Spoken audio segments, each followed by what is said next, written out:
আশা করি তোমরা সবাই ভালো আছো। বাংলাদেশ ব্যাংক উচ্চ বিদ্যালয়ের অনলাইন ক্লাসে তোমাদের স্বাগত জানাচ্ছি। আজকে আমরা দশম শ্রেণীর ফিন্যান্স ও ব্যাংকিং বিষয়ে নবম অধ্যায়ের ব্যাংকিং ব্যবসা ও তার ধরন নিয়ে তোমাদের সামনে হাজির হয়েছি। আশা করি বরাবরের মতো তোমরা ভিডিওটি দেখবে এবং ভিডিও শেষে যে বাড়ির কাজ সেগুলো তোমরা অবশ্যই করবে। তো চলো আমরা কথা না বাড়িয়ে আমরা মূল আলোচনায় চলে যাই। ফিন্যান্স ও ব্যাংকিং বিষয়ের নবম অধ্যায় ইতিপূর্বেও তোমাদের সাথে আমরা একটি ক্লাস নিয়েছি, তখন ব্যাংকের সংজ্ঞা, ব্যাংকের উদ্দেশ্য এগুলো নিয়ে আলোচনা করেছি। আজকে আমরা ব্যাংক ব্যবসায়ে মূল নীতি এবং ব্যাংকের শ্রেণী বিভাগ নিয়ে আলোচনা করব। ব্যাংক ব্যবসায়ে মূল নীতি। আমরা জানি ব্যাংকিং ব্যবসা একটি ঝুঁকিবহুল ব্যবসা, কারণ এখানে অর্থ জড়িত। ব্যাংকিং ব্যবসা একটি ঝুঁকিবহুল ব্যবসায়। এই ঝুঁকি মোকাবেলার জন্য শক্তিশালী, নির্ভরযোগ্য এবং দক্ষ ব্যবস্থাপনা প্রয়োজন। ব্যাংকিং ব্যবসায় যেহেতু একটি ঝুঁকিবহুল ব্যবসায়, এই ঝুঁকি মোকাবেলার জন্য নির্ভরযোগ্য, দক্ষ ব্যবস্থাপনা এবং একটি শক্তিশালী ভূমিকার প্রয়োজন হয়। যেহেতু অন্যের অর্থ নিয়ে ব্যাংক ব্যবসায় করে, সেহেতু এই অন্যের অর্থের হেফাজত করা ব্যাংকিং ব্যবসায়ে প্রাতিষ্ঠানিক ঝুঁকি এড়ানোর জন্য ব্যাংকে কতগুলো মৌলিক নীতি মেনে চলতে হয়, যে নীতিগুলো মেনে চললে ব্যাংক আর্থিকভাবে লাভবান হয় এবং নিরাপত্তা নিশ্চিত হয়। তো চলো আমরা আজকে ব্যাংকের মৌলিক নীতিগুলো নিয়ে আলোচনা করি। প্রথমেই দেখা যাচ্ছে আমরা লিখে রেখেছি নিরাপত্তা নীতি। নিরাপত্তা নীতি ব্যাংকিং ব্যবসায়ের একটি গুরুত্বপূর্ণ নীতি।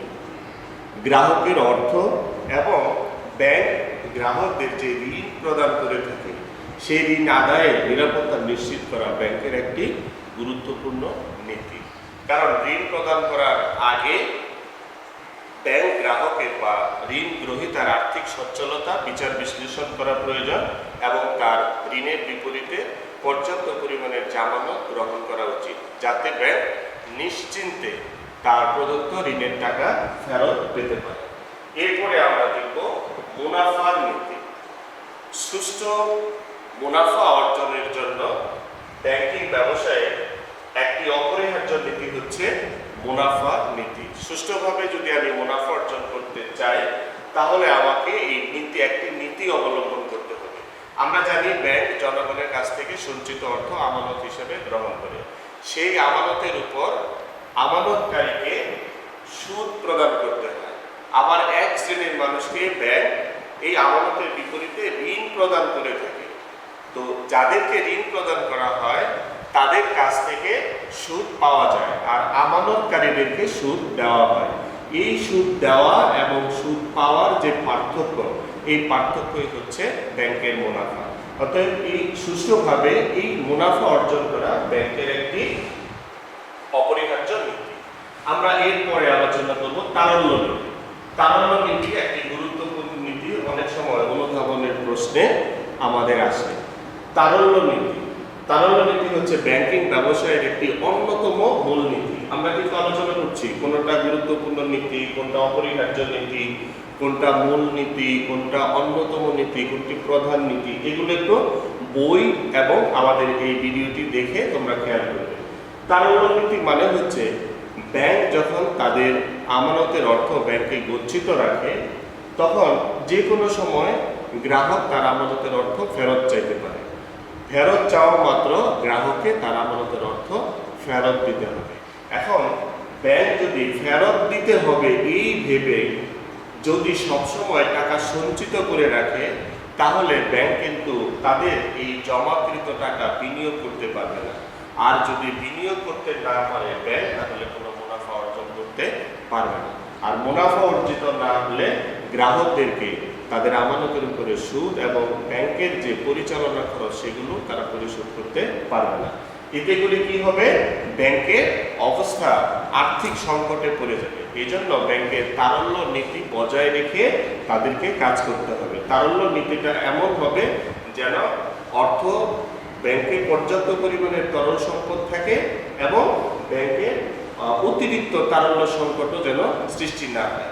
তারল্য থাকবে, আবার তারল্য সংকটও যেন সৃষ্টি না হয়, এরকম একটা নীতি মেনে চলে আমাকে ব্যাংক ব্যবসা পরিচালনা করতে হবে। এরপরে চলো আমরা যাই সচ্ছলতার নীতি। ব্যাংকিং ব্যবসায়ের আরও একটি নীতি হচ্ছে, অন্যতম নীতি হচ্ছে সচ্ছলতার নীতি। ব্যাংকিং ব্যবসা সুষ্ঠুভাবে পরিচালনা করতে হলে আর্থিক সচ্ছলতার প্রয়োজন, আর এই আর্থিক সচ্ছলতা না থাকলে ব্যাংক যে কোনো সময় দেউলিয়া হয়ে যেতে পারে। এরপর রয়েছে দক্ষতার নীতি। দক্ষতার নীতি হচ্ছে ব্যাংক ব্যবসায় দক্ষতার উপরে ব্যাংক ব্যবসায়ের সফলতা অনেকাংশে নির্ভর করে। ব্যাংক ব্যবস্থাপনার বোর্ড, কর্মকর্তা এবং কর্মচারীদের দক্ষতার উপরে ব্যাংক ব্যবসায়ের সফলতা বা ব্যর্থতা অনেকটা নির্ভরশীল। কারণ বর্তমান প্রতিযোগিতামূলক বাজারে ব্যাংক ব্যবসায় সফলভাবে টিকে থাকতে হলে তাদের সবাইকে দক্ষ হতে হবে। এবার আমরা যাব সেবার নীতি। ব্যাংক বিভিন্নভাবে গ্রাহকদেরকে সেবা প্রদানের মাধ্যমে আকৃষ্ট করতে পারে, ব্যাংকের প্রতি আস্থা অর্জন করতে পারে এবং ব্যাংক যাতে একটি সফলভাবে ব্যবসায় পরিচালনা করতে পারে এই জন্য গ্রাহকদেরকে নানামুখী বা আকর্ষণীয় সুযোগ সুবিধা বা বহুমুখী সুযোগ সুবিধা প্রদানের মাধ্যমে তারা ব্যাংকে উন্নতি করতে পারে। এবার আসো প্রচার নীতি। উপযুক্ত, বোধগম্য এবং আকর্ষণীয় প্রচারের মাধ্যমে ব্যাংকের প্রসার সম্ভব। আমি আবারও বলছি, উপযুক্ত, বোধগম্য এবং আকর্ষণীয় প্রচারের মাধ্যমে ব্যাংকের প্রসার সম্ভব। ব্যাংক তার কর্মদক্ষতা, বিশ্বস্ততা এবং সেবামূলক যে কাজ করে, ব্যাংক তার কর্মদক্ষতা, বিশ্বস্ততা এবং বহুমুখী যে সেবামূলক কাজ করে সেগুলো প্রচারের মাধ্যমে, সেগুলো বিজ্ঞাপনের মাধ্যমে প্রচার করে গ্রাহকের আস্থা ও মুনাফা অর্জন করতে পারে। এবারে আমরা যাব গোপনীয়তার নীতি। এটি একটি অত্যন্ত গুরুত্বপূর্ণ বা একটি অন্যতম নীতি। ব্যাংক গ্রাহকদের হিসাবের যাবতীয় তথ্য শুধুমাত্র ওই গ্রাহক জানতে পারবে। গ্রাহকের পরিচিত পরিবারের অন্য কোনো সদস্য এটি জানতে পারবে না। এর ফলে কি হয়? ব্যাংকের প্রতি গ্রাহকের আস্থা তৈরি হয়। অতএব এই গোপনীয়তা রক্ষা করা ব্যাংকের একটি অন্যতম নীতি। সুনামের নীতি। উন্নত ব্যবস্থাপনা, দক্ষ পরিচালনা, গোপনীয়তা রক্ষা এবং সেবামূলক কাজের মাধ্যমে ব্যাংক বাজারে সুনাম সৃষ্টি করতে পারে। আবার বলছি, উন্নত ব্যবস্থাপনা, দক্ষ পরিচালনা, গোপনীয়তা রক্ষা এবং বহুমুখী সেবা প্রদানের মাধ্যমে ব্যাংক বাজারে সুনাম সৃষ্টি করতে পারে। বিনিয়োগের নীতি। আমরা জানি বিনিয়োগের অনেকগুলো নীতি রয়েছে। বিনিয়োগের বাজার, বিনিয়োগের কাঠামো, সুদের হার, অর্থাৎ বিনিয়োগের শর্তসমূহে যে নীতি অনুসরণ করা হয় সেগুলোকে বলা হয় বিনিয়োগের নীতি। এই সুষ্ঠু বিনিয়োগ নীতির উপর ব্যাংক ব্যবসায়ের সফলতা অনেকটাই নির্ভর করে। এবারে আমরা যাব উন্নয়নের নীতি। ব্যাংক শুধু মুনাফা অর্জনের উদ্দেশ্যেই প্রতিষ্ঠিত হয় না, মুনাফা অর্জনের পাশাপাশি অর্থনৈতিক উন্নয়নের জন্য ব্যাংক বিভিন্ন নীতি প্রণয়ন করে থাকে। উদ্দেশ্যের নীতি দেখো, ঋণ প্রদানের পূর্বে প্রস্তাবিত প্রকল্পের উৎপাদনশীলতা, লাভজনকতা ইত্যাদি বিচার বিশ্লেষণ করা। আমরা যদি কোনো পক্ষকে ঋণ প্রদান করতে চাই তাহলে সেই প্রকল্পে আগে থেকে ব্যাংকের পক্ষ থেকে একটি উৎপাদনশীলতা আছে কিনা বা এই প্রকল্প থেকে লাভ হবে কিনা তা যাচাই বাছাই করা হয়। যদি প্রকল্পটি অনুৎপাদনশীল হয় বা অলাভজনক হয় তাহলে এই প্রকল্পটি বাতিল করার সিদ্ধান্ত যে কোনো সময় নিতে হয়। এরপরে আমরা বলবো মিতব্যয়িতার নীতি। মিতব্যয়িতার নীতি অর্থাৎ স্বল্প ব্যয়ে অধিক মুনাফা। এই একটা নীতি রয়েছে। ব্যয় করব কম, মুনাফা হবে অধিক, অর্থাৎ ব্যয় সংকোচনের মাধ্যমে আমরা অধিক মুনাফা অর্জন করতে পারি। এরপরে আসো সততা ও বিশ্বস্ততার নীতি। গুরুত্বপূর্ণ একটি পয়েন্ট, সততা ও বিশ্বস্ততার নীতি। দক্ষ ব্যাংক ব্যবসায়ের পূর্ব শর্তই হচ্ছে ব্যাংকের উপর গ্রাহকের আস্থা। ব্যাংকের উপর গ্রাহকের আস্থা। তাহলে সততা ও বিশ্বস্ততার নীতি হচ্ছে একে ব্যাংক ব্যবসায়ের একটি পূর্ব শর্তই হচ্ছে ব্যাংকের উপর গ্রাহকের আস্থা। এই আস্থা অর্জনের জন্য ব্যাংক বিভিন্ন প্রকার সততা এবং বিশ্বস্ততার নীতি অবলম্বন করে থাকে। আর ব্যাংকের প্রতি গ্রাহকদের আস্থা আছে বলেই গ্রাহক তাদের প্রয়োজনীয় অর্থ ও মূল্যবান সামগ্রী ব্যাংকে জমা করে রাখে। তো এই ছিল আমাদের আরো দুটি নীতি রয়েছে, সাবধানতার নীতি রয়েছে, বিশেষায়নের নীতি রয়েছে। আমরা যদি উপরের ক্লাসে আরো করি আরো অনেকগুলো নীতি আমরা জানতে পারব। তো এই নীতিগুলো প্রিয় শিক্ষার্থীরা তোমরা অবশ্যই বই দেখে দেখে ভালোভাবে বুঝে নিবে এবং এই নীতিগুলোর যখন আমি শিরোনামের পরে ব্যাখ্যা আকারে করব তখন দেখবা যে প্রত্যেকটার মধ্যে রয়েছে গুরুত্বপূর্ণ নীতি, অন্যতম মূল নীতি, প্রধান নীতি, তারপরে অপরিহার্য নীতি। এগুলো কিন্তু জ্ঞানমূলক পরীক্ষায় জ্ঞানমূলক প্রশ্নের মধ্যে তোমাদের আসতে পারে। তাহলে আমরা ব্যাংকিং ব্যবসায়ের মূল নীতিগুলো নিয়ে তোমাদের সামনে আলোচনা করলাম। এবারে চলো আমরা যাব ব্যাংকের শ্রেণী বিভাগ। ব্যাংকের শ্রেণী বিভাগ বিভাগের মধ্যে ব্যাংকের শ্রেণী হচ্ছে অনেক প্রকার। ব্যাংকের শ্রেণীতে বিভিন্ন প্রকার শ্রেণীতে আমরা ভাগ করতে পারি। তো কাঠামো, মালিকানা, গঠন, নিবন্ধন ও নিয়ন্ত্রণের ভিত্তিতে। কাঠামো, মালিকানা, গঠন, নিবন্ধন, অঞ্চল ও নিয়ন্ত্রণের ভিত্তিতে ব্যাংকে আমরা 9 শ্রেণীতে ভাগ করতে পারি। কয় শ্রেণীতে? 9টি শ্রেণীতে ভাগ করতে পারি। অর্থাৎ কাঠামো অনুযায়ী ব্যাংকের যে শ্রেণী বিভাগ, অর্থাৎ ব্যাংকের যে স্ট্রাকচার, সেগুলো অনুযায়ী ব্যাংক একরকম হবে।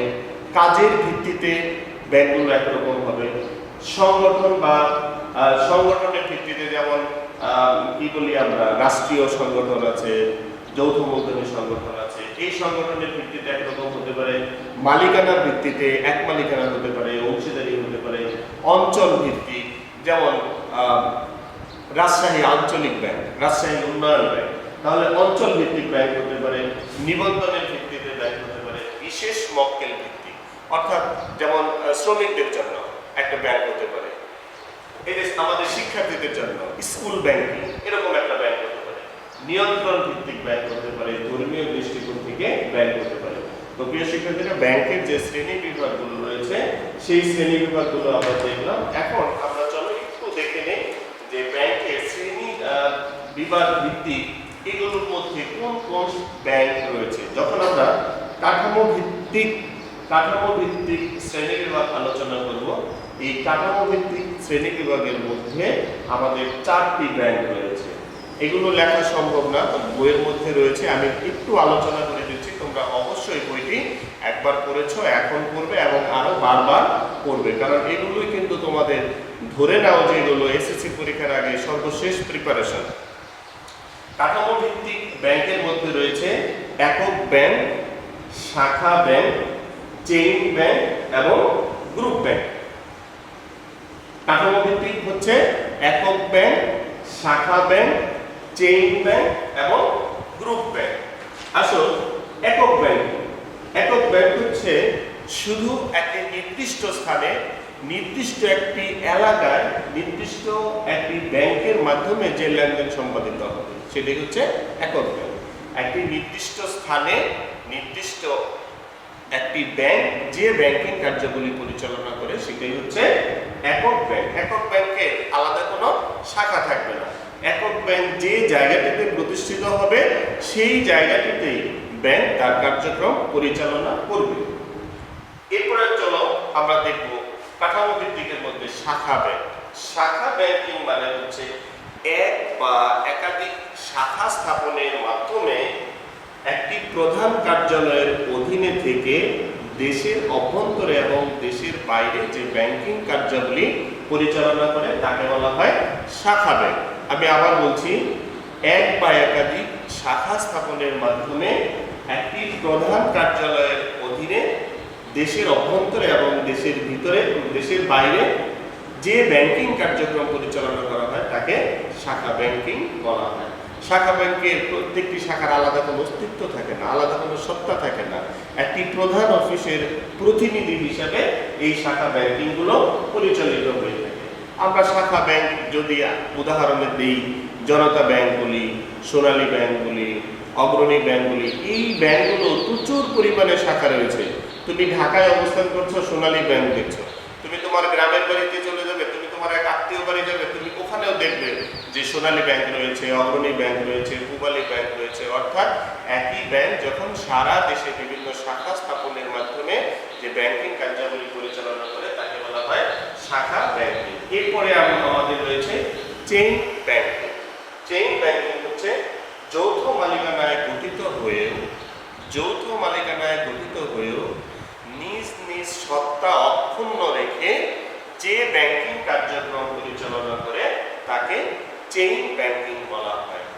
অর্থাৎ কতগুলো ব্যাংক একসাথে কাজ করবে, কিন্তু প্রত্যেকের স্ট্রাকচার, প্রত্যেকের গঠন প্রণালী, প্রত্যেকের অস্তিত্ব আলাদা আলাদা থাকবে। এই ব্যাংকগুলোর প্রধান উদ্দেশ্য হচ্ছে পারস্পরিক উন্নতি সাধন। এরপরে আমরা চলে যাই গ্রুপ ব্যাংকিং। গ্রুপ ব্যাংকিং হচ্ছে দুই বা ততোধিক ব্যাংক একটি হোল্ডিং কোম্পানির অধীনে একত্রিত হয়ে উক্ত কোম্পানির পরিচালনা ও নিয়ন্ত্রণে যে ব্যাংকিং কার্যক্রম পরিচালিত হয় তাকে বলা হয় গ্রুপ ব্যাংক। দুই বা ততোধিক ব্যাংক একত্রিত হয়ে একটি হোল্ডিং কোম্পানির অধীনে যখন ওই হোল্ডিং কোম্পানি দ্বারা নিয়ন্ত্রিত ও পরিচালিত হয় তখন তাকে গ্রুপ ব্যাংকিং বলা হয়। অর্থাৎ এখানে একটি বড় ব্যাংক থাকবে, বৃহৎ ব্যাংক থাকবে, সেই বৃহৎ ব্যাংকের অধীনে কিছু দুর্বল ব্যাংক তার অধীন হয়ে বা সাবসিডিয়ারি ব্যাংক হিসেবে কাজ করবে। তো এইভাবে আমরা প্রত্যেকটা ব্যাংকের শ্রেণী বিভাগের মধ্যে অনেকগুলো ব্যাংক রয়েছে। এগুলো তো প্রত্যেকটি বর্ণনা করা সময় সাপেক্ষ ব্যাপার, তোমরা অবশ্যই বইগুলো পড়ে নেবে। এবারে আমি শুধু একটু দেখিয়ে দিচ্ছি যে কার্যভিত্তিক ব্যাংক।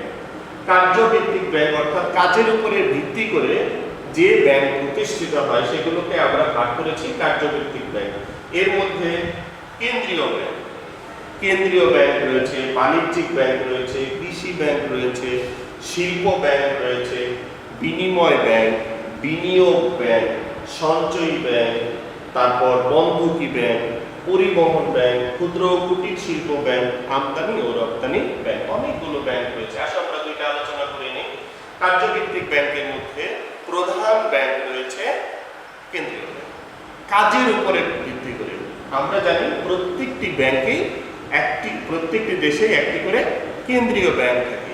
সেই কেন্দ্রীয় ব্যাংকের অধীনে সারা দেশে ব্যাংকিং কার্যাবলী সহ আর্থিক সমস্ত কার্যাবলী নিয়ন্ত্রিত ও পরিচালিত হয়। কেন্দ্রীয় ব্যাংকের সকল ব্যাংকের মুরব্বী বলা হয়, সকল ব্যাংকের অভিভাবক বলা হয়। কেন্দ্রীয় ব্যাংক দেশের নোট ও মুদ্রাকে প্রচলন করে। কেন্দ্রীয় ব্যাংক দেশের ঋণ ব্যবস্থাকে নিয়ন্ত্রণ করে থাকে, অর্থাৎ আর্থিক ও ব্যাংকিং সমস্ত প্রকার কার্যাবলী নিয়ন্ত্রণ করে কেন্দ্রীয় ব্যাংক। এরপরে রয়েছে বাণিজ্যিক ব্যাংক। মুনাফা অর্জনের উদ্দেশ্যে যে ব্যাংক কেন্দ্রীয় ব্যাংকের নীতিগুলো অনুসরণ করে জনগণের সঞ্চিত অর্থ আমানত হিসেবে গ্রহণ করে এবং আরেক শ্রেণীর মানুষকে প্রদত্ত সুদের বিনিময়ে ঋণ প্রদান করে, সেগুলোকে বলা হয় বাণিজ্যিক ব্যাংক। এরপরে আমরা যাব কৃষি ব্যাংক, অর্থাৎ কৃষকের উন্নয়নের জন্য যে ব্যাংক প্রতিষ্ঠিত হয়। আমরা এইভাবে কার্যভিত্তিক ব্যাংকগুলোকে ভাগ করতে পারি। এবারে যাব আমরা ব্যবসায় সংগঠন ভিত্তিক ব্যাংকের শ্রেণীবিভাগ। এগুলোর মধ্যে রয়েছে এক মালিকানা ব্যাংক, অংশীদারি ব্যাংক, যৌথ মালিকানা ব্যাংক, সমবায় ব্যাংক এবং রাষ্ট্রীয় ব্যাংক। তারপর চলে যায় অঞ্চল ভিত্তিক ব্যাংক, অর্থাৎ এক একটা অঞ্চলের উন্নয়নের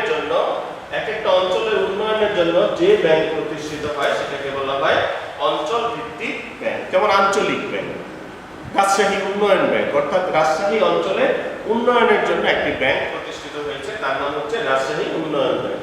জাতীয় ব্যাংক, অর্থাৎ একটি দেশের মধ্যে ব্যাংক স্থাপনের মাধ্যমে, শুধু দেশের বিভিন্ন জায়গায় ব্যাংক স্থাপনের মাধ্যমে এই দেশটি জনগণের উন্নয়ন সহ ব্যাংকিং কার্যক্রম লেনদেন করে থাকে। আবার আন্তর্জাতিক ব্যাংক হচ্ছে সে শুধু একটি দেশের মধ্যেই সীমাবদ্ধ থাকবে না, বিভিন্ন দেশের মধ্যে যখন ব্যাংকিং কার্যক্রম সম্পন্ন করবে তখন তাকে বলা হবে আঞ্চলিক ব্যাংক। এবার আসো নিবন্ধন ব্যাংক।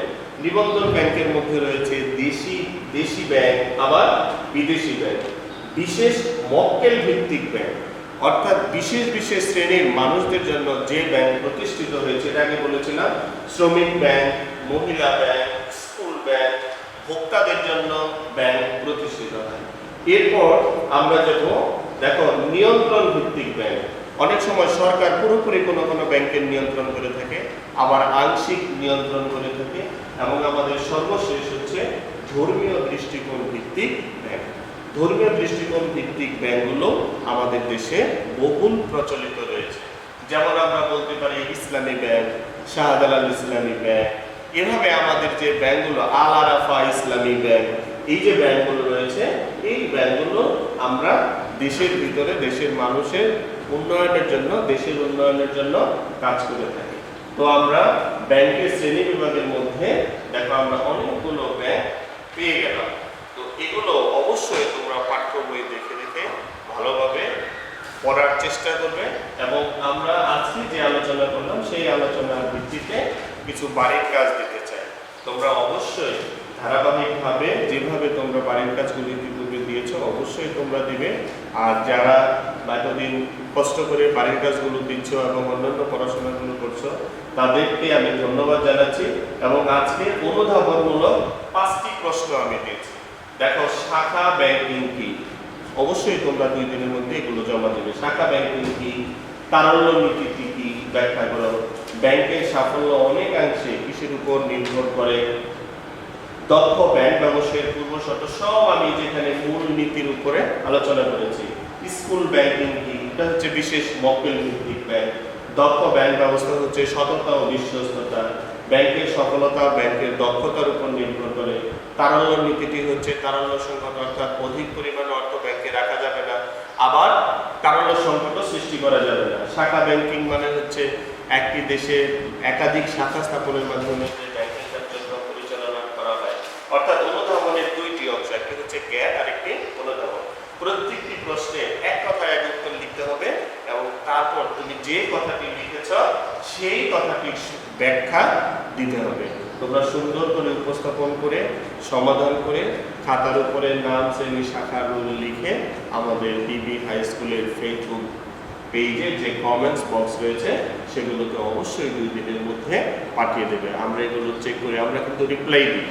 আমরা দেখেছি যে হিসাব বিজ্ঞান যখন আমরা ক্লাস করেছি তোমরা অনেকে এইচডব্লিউ দিয়েছ। আমি চেষ্টা করেছি ভুল ত্রুটিগুলো ধরে দিয়ে তোমাদেরকে আবার সুন্দর করে করার জন্য।